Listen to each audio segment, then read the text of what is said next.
ஐயா என் கிணத்தை காணோம், என் கிணத்தை காணோம், ஐயா என் கிணறை காணோம், ஐயா என் கிணறை காணோம், ஐயா என் கிணறை காணோம். வாங்க வாங்க வாங்க சார், இங்கதான் சார் இருந்துச்சு.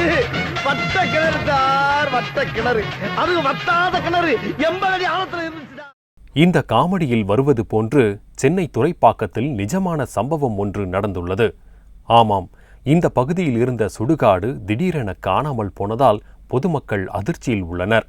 3 தலைமுறைகளாக இந்த சுடுகாடு பயன்படுத்தப்பட்டு வந்த நிலையில் அங்கிருந்த தகன மேடையையும் சிலர் இடித்து தரைமட்டமாக்கியுள்ளனர்.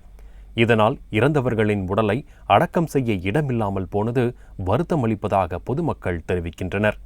தலைமுறையா இங்க இறந்து போறவங்கள இங்க இருக்க சுடுகாட்டுல தான் புதைச்சிருக்காங்க, எரிச்சிருக்காங்க. ஆனா கடைசியா இந்த ஞாயிற்றுக்கிழமை கூட என்னுடைய சித்தப்பா ஒருத்தரை இங்க கொண்டு வந்து எரிச்சிருக்காங்க.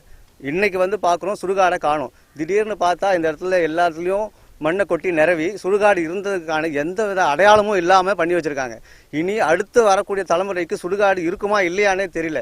இது மக்கள் எல்லாம் பயங்கர கொதிப்போட இருக்காங்க. இந்த பகுதி மக்கள் எல்லாம் ஒரு சுடுகாடு இல்லாம ஒரு ஊர் இருக்கு அப்படின்னா ஒகேம் துறைப்பாக்கம் ஊராட்சியா தான் இருக்கும் போல இருக்கு. ஆனா இனிமேல் இந்த இடத்துல எங்களுக்கு இந்த இடத்துல சுடுகாடு வேணும். அப்படி இல்லை அப்படின்னா மக்கள் எல்லாம் ஒன்று சேர்ந்து கலெக்டரை பார்க்குறாங்களோ இல்லை எஸ்பியை பார்க்குறாங்களோ எல்லாரும் சேர்ந்து ஒன்று கூடி போராட்டம் நடத்துறதுக்கு தயாராக இருக்காங்க இந்த பகுதியை சேர்ந்த எல்லா மக்களும். பொதுமக்கள் விசாரித்ததில் சுடுகாட்டை தனியார் கட்டுமான நிறுவனம் வாங்கியிருப்பது தெரிய வந்தது.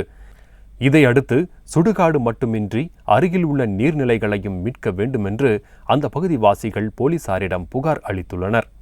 தலைநகரில் சுடுகாட்டையே சுடுகாடாக்கிய சம்பவம் பொதுமக்களிடம் அதிருப்தியை ஏற்படுத்தியுள்ளது.